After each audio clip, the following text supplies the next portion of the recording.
우리 오늘 말씀은 시편 21편 1절에서 13절입니다. 시편 21편 1절에서 13절까지 우리 교독을 읽겠습니다.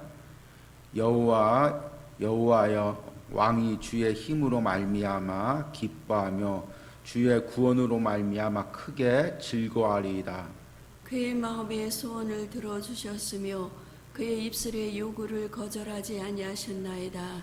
주의 아름다운 복으로 그를 영접하시고 순금관을 그 머리에 씌우셨나이다. 그가 생명을 구하매 주께서 그에게 주셨으니 곧 영원한 장수로소이다. 주의 구원이 그의 영광을 크게 하시고 존귀와 위엄을 그에게 입히시나이다. 그가 영원토록 지극한 복을 받게 하시며 주 앞에서 기쁘고 즐겁게 하시나이다. 왕이 여호와를 의지하오니 지조다시니의 인자함으로 흔들리지 아니하리이다. 왕의 손이 왕의 모든 원수들을 찾아내며 왕의 오른손이 왕을 미워하는 자들을 찾아내리로다. 왕이 노하실 때 그들을 풀무불 같게 할 것이라. 여호와께서 진노하사 그들을 삼키리니 불이 그들을 소멸하리로다. 왕이 그들의 후손을 땅에서 멸하며 그들의 자손을 사람 중에서 끊으리로다. 비록 그들이 왕을 해하려 하여 음모를 꾸몄으나 이루지 못하도다. 왕이 그들로 돌아서게 하며 그들의 얼굴을 향하여 활수위를 당기리로다. 같이 읽습니다. 여호와여 주의 능력으로 높임을 받으소서. 우리가 주의 권능을 노래하고 찬송하게 하소서. 아멘. 오늘 읽은 시편은 흔히 왕의 노래라고 불리는 그 시편입니다. 다윗이 왕으로 취임할 때나 또는 다윗을 위해서 백성들이나 또는 제사장이 기도할 때 불렀던 노래 또 기도로 이렇게 이제 추측이 되고 있습니다. 그래서 한 나라의 왕이 된다는 것, 그리고 왕이 아니어도 영적 지도자가 된다는 것은 하나님의 신원하심과 축복이 있어야 됩니다. 그래야 백성들이 따르고 또 왕은 하나님이 주시는 그 축복과 신원하심으로 백성들을 대신해서 전쟁도 하고 또 나라도 다스릴 수가 있는 것입니다. 그런데 이 오늘 이 시편을 특별히 왕이라고 한정하기보다 우리 그리스도인들 각자의 삶에 또 심령에 적용하는 은혜가 있길 바랍니다. 우리 이야기했듯이 우리는 다 왕 같은 제사장입니다. 예수 그리스도의 십자가의 보혈을 통해서 구원받고 하나님께 기도하는 왕 같은 제사장입니다. 그러면 우리들의 삶에 이런 다윗에게 나타났던 하나님의 신원하심과 축복이 나타나야 됩니다. 그래야 우리가 그리스도인으로서 세상을 살아갈 수가 있는 것입니다. 이것을 이제 청교도 신학자들이나 복음주의 신학자들은 그리스도인의 표지라고 부릅니다. 표지라는 것은 무엇이냐면 나타나는 증표입니다. 그러니까 내가 하나님의 자녀고 그리고 그리스도인이면 내 삶에 오늘 시편에서 다윗에게 기도했던 그 내용들, 그것들이 나타나야 됩니다. 그래야 우리가 그리스도인으로서 세상에서 하나님의 자녀로서 증표를 보이고 또 영적 싸움을 할 때 사탄이 우리의 그리스도인의 신앙의 자존감을 무너뜨릴 때 이것 봐라, 하나님이 나와 이렇게 함께 하시지 않느냐, 이것 봐라, 하나님이 나를 이렇게 도우시지 않느냐, 이렇게 이야기하며 영적 싸움을 싸울 수가 있는 것입니다. 그래서 오늘 우리 시편 21편을 묵상하면서 그리스도인의 표지가 뭔지, 내 삶에서 나타나야 될 신앙인으로서 증표가 무엇인지, 세상 앞에서 또 사람 앞에서 또 영적인 존재인 사탄 앞에서 우리가 나타내야 될 그 증표가 무엇인지를 묵상하고 이런 은혜가 있기를 기도해 보시길 바랍니다. 그리스도인의 표지의 첫 번째는 참으로 단순한 것이면서도 참 힘든 것인데 그게 무엇이냐면 바로 하나님이 주시는 기쁨과 찬송이라는 것입니다. 오늘 시편 21편 전반부를 묵상하면서 그 다윗의 그 심령 안에 넘치는 게 뭐냐면 하나님을 기뻐하고 하나님으로 말미암아 기뻐하고 그로 인해 하나님을 찬송한다는 것입니다. 오늘 1절 말씀 보니까 여호와여 왕이 주의 힘으로 말미암아 기뻐하며 주의 구원으로 말미암아 크게 즐거워하리다. 6절 말씀 보니까 그가 영원토록 지극한 복을 받게 하시며 주 앞에서 기쁘고 즐겁게 하시나이다. 그리고 마지막 13절에 보니까 여호와여 주의 능력으로 높임을 받으소서 우리가 주의 권능을 노래하고 찬송하게 하소서. 다윗은 일평생 많은 고난을 당했습니다. 그리고 많은 어려움도 있었죠. 그런데 그 고난과 어려움 속에서 다윗에게 끊이지 않았던 게 있는데 항상 하나님을 기뻐하고 하나님을 찬송한 것입니다. 그러니까 우리도 신앙생활을 하면서 우리 안에 이 다윗이 가졌던 기쁨, 그 찬송, 그것이 있는지를 항상 점검해 봐야 됩니다. 내가 예배를 드릴 때, 주의 일을 할 때, 전도를 할 때, 하다못해 청소를 할 때, 모든 것을 할 때 내 안에 하나님이 주신 구원의 기쁨, 하나님을 향한 그 즐거움의 기쁨, 하나님을 향한 찬송, 이것이 있는지를 점검해 봐야 되는 것입니다. 참 당연하죠. 우리가 영원히 죽을 수밖에 없는데 구원을 받았기 때문에 우리에게는 천국 상급이 있고 천국의 구원이 있기 때문에 항상 기뻐해야 됩니다. 그런데 이 당연한 게 사실은 가장 힘듭니다. 특히 요즘같이 이렇게 날씨가 덥고 또 코로나 같은 어려움들이 있을 때 참 하나님께 기뻐하고 감사하고 찬송하기가 너무나 힘듭니다. 그러니까 우리가 의식적으로라도 항상 내 마음을 점검하며 내 안에 기쁨이 있는지 찬송이 있는지를 점검해야 되는 것입니다. 그리고 그것이 없다면 하나님, 내가 정말 하나님의 구원받은 자녀인데 예수님께서 십자가에 피 흘리셔서 나에게 가장 귀한 구원과 천국 상급을 주셨는데 내 안에 구원의 기쁨이 있게 하여 주시옵소서. 구원의 감격이 있게 하여 주시옵소서. 내 안에 심령 깊은 곳에서 찬송이 흘러나오게 하여 주시옵소서. 그렇게 기도하시기 바랍니다. 두 번째는 뭐냐면 하나님이 주신 기도의 응답이 있어야 됩니다. 우리 2절 말씀부터 우리 6절까지 보니까 그의 마음의 소원을 들어주셨으며 그의 입술의 요구를 거절하지 아니하셨도다. 주의 아름다운 복으로 그를 영접하시고 승군관을 그의 머리에 씌우셨나이다. 그가 생명을 구하며 주께서 그에게 주셨으니 곧 영원한 장수로소이다.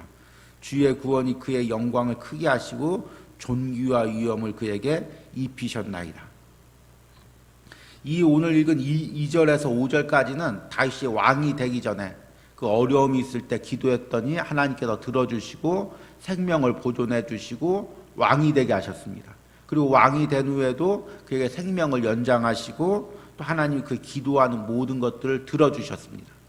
그렇기 때문에 우리 그리스도인들에게는 항상 기도의 응답이 있어야 됩니다. 세상의 그 종교는 일방적입니다. 자신이 믿는 원리나 아니면 자신이 만든 신을 놓고 일방적으로 기도하는 것입니다. 그런데 우리 기독교인들은 하나님과 기도하면서 하나님의 응답을 받는 종교입니다. 그래서 하나님과 항상 교제하고 하나님과 대화하는 종교입니다. 그러면 응답을 바로 받지 못하는 사람은 그리스도인이 아닌가 그렇게 생각할 수 있지만 그 응답이라는 게 내가 원하는 때에 안 올 수도 있고 또 내가 원하는 방식으로 안 해주실 수도 있지만 항상 하나님께 기도하며 응답을 받는 것입니다. 다윗 역시 마찬가지입니다. 하나님께서 다윗에게 왕으로 기름을 부으셨습니다. 그러면 왕이 돼야죠. 그런데 10년 넘은 세월 동안 광야에서 사울에게 쫓기면서 살았습니다. 그때마다 하나님께 기도했습니다. 그리고 결국에 하나님이 그 기도를 응답하셨습니다. 기도의 응답이 더뎠지만 항상 그 기도의 제목을 가지고 하나님께 기도하고 대화하고 결국에는 응답을 받았습니다. 또 하나님께 기도할 때 다른 방식으로도 응답해 주시면서 항상 일평생 하나님과 교제했기 때문에 다윗이 죄가 없어서가 아니라 그렇게 하나님과 교제하고 대화했기 때문에 하나님께서 내 마음에 합한 자라고 이야기했던 것입니다. 여러분 항상 우리가 기도하고 하나님과 대화하고 응답하며 하나님과 동행하는 그런 삶을 살길 바랍니다. 마지막으로 세 번째는 뭐냐면 다윗에게 그리스도인의 표지로 하나님이 주시는 승리가 있었습니다. 8절 말씀 보니까 왕의 손이 왕의 모든 원수를 찾아내며 왕의 오른손이 왕을 미워하는 자들 찾아내리로다. 왕이 노하실 때 그들을 풀무불같게 할 것이라. 여호와께서 진노하사 그들을 삼키리니 불이 그들을 소멸하리라. 왕이 그들의 후손을 땅에서 멸하며 그들의 자손을 사람 중에 끊으리로다. 비록 그들이 왕을 해하려고 하여 음모를 꾸몄으나 이루지 못하는도다. 왕이 그들로 돌아서게 하며 그들의 얼굴을 향하여 활시위를 당기리로다. 다윗은 왕이 되기 전에 많은 적들이 있었습니다. 왕이 된 후에도 많은 적들이 있었습니다. 그런데 그 싸움에서 항상 하나님이 승리하게 해주셨습니다. 우리 그리스도인의 삶을 두 가지 방향에서 보자면, 하나는 하나님께 나가는 삶, 하나님과 동행하는 삶입니다. 또 다른 하나는 사탄과 대적하는 삶입니다. 그러니까 우리 신앙인의 삶을 딱 두 가지로 요약하자면, 이 세상 사는 동안 하나님께 점점 가까이 가는 삶이고, 또 하나는 사탄과 싸우는 삶입니다. 그래서 우리 그리스도인에게는 항상 이 승리가 있어야 됩니다.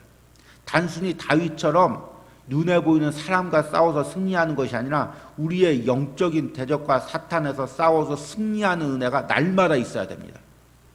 지금 얼마나 우리들을 누르는 악한 영들이 많이 있습니까?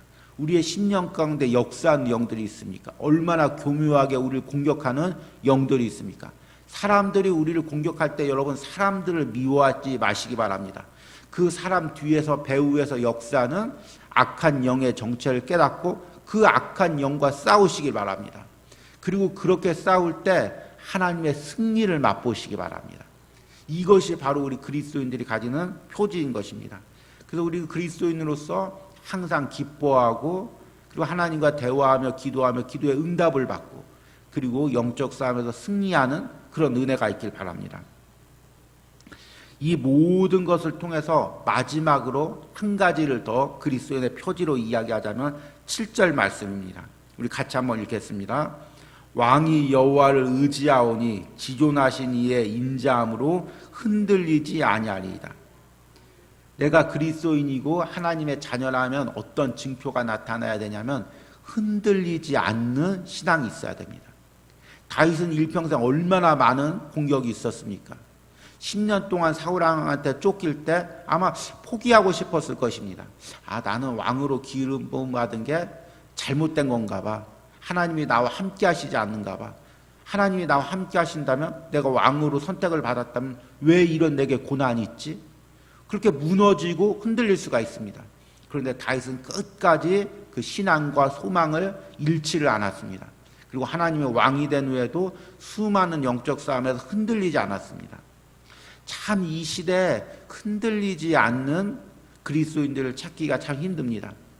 이런 상황 가운데 여기저기 흔들리고 있고, 때론 낙심하고 심령이 무너지는 그런 모습을 봅니다. 그러나 하나님과 함께 하신 우리 성도들은 하나님이 요새가 되어주시고 바위가 되어주시고 산성이 되어주시기에 어떠한 환난에도 흔들리지 않습니다. 그래서 다윗이 압살롬한테 쫓길 때 그 시편 3편의 5절과 6절 보니까 이렇게 고백합니다. 내가 누워 자고 깨었으니 여호와께서 나를 붙드심이로다. 천만인이 나를 애워싸 진친다하여도 나는 두려워하지 아니하리로다. 자식이 반란을 일으키고 믿던 신하들이 자신을 죽이려고 하고, 자신은 진짜 잠자던 그 옷차림으로 쫓겨다니면서 들판에서 자고 있는데 그럼에도 두려워하지 않는다는 것입니다. 그럼에도 평안 중에 자고 일어난다는 것입니다. 하나님이 나와 함께 하시니까, 하나님이 내 기도를 들어주시니까, 영적 싸움에서 결국에는 승리하게 하시니까 흔들리지 않는다는 것입니다. 여러분, 오늘 이 예배 자리에 나온 성도들, 또 영상을 통해서 이 예배를 함께 참여하는 성도들 가운데, 또 우리 진일교회 성도들 가운데 이런 은혜가 있길 바랍니다. 우리가 이 땅에 살면서 고난이 없을 수가 없습니다. 핍박이 없을 수가 없습니다. 어려움이 없을 수가 없습니다. 그러나 그리스도인은 그 가운데 흔들리지 않는 것입니다. 하나님이 나와 함께 하시니까, 하나님이 내 편이 되주시니까 흔들리지 않는 것입니다. 소망을 잃지 않는 것입니다. 여러분, 끝까지 하나님 붙들고 소망을 붙들고, 오늘 시편의 그 그리스도인의 표지와 징표가 우리 삶에서 날마다 나타나길 바랍니다. 그리고 특별히 우리 토요일입니다. 주일을 준비하는 우리 담임 목사님과 교역자들 위해서 기도하면서 오늘 다윗과 같은 하나님의 증거가, 역사가, 승리가 말씀을 전할 때, 교회를 이끌어갈 때 나타나게 해달라고 함께 기도하는 이 새벽이 되길 바랍니다. 기도하겠습니다. 왕이 여호와를 의지하오니 지존하신 이의 인자함으로 흔들리지 아니하리로다. 하나님, 이 은혜를 사랑하는 우리 성도들에게 허락하여 주시옵소서. 하나님, 우리가 하나님의 자녀입니다. 하나님의 자녀에게 날마다 기뻐합니다. 어려운 상황에서도 찬송합니다. 하나님께 기도합니다. 날마다 영적 승리를 맛봅니다. 이를 통하여 흔들리지 않습니다. 요동하지 않습니다. 이런 은혜를 주시고, 혹시나 이 코로나 상황 가운데 신앙이 흔들리고 있는 성도도 있다면 하나님께서 그들에게 찾아가셔서 말씀으로 위로하시고 말씀 붙들게 하시고 흔들리지 않는 은혜 주시며, 특별히 오늘 이 말씀을 듣는 우리 성도들에게 더욱더 흔들리지 않는 은혜를 허락하여 주시옵소서. 예수님의 이름으로 기도했습니다. 아멘.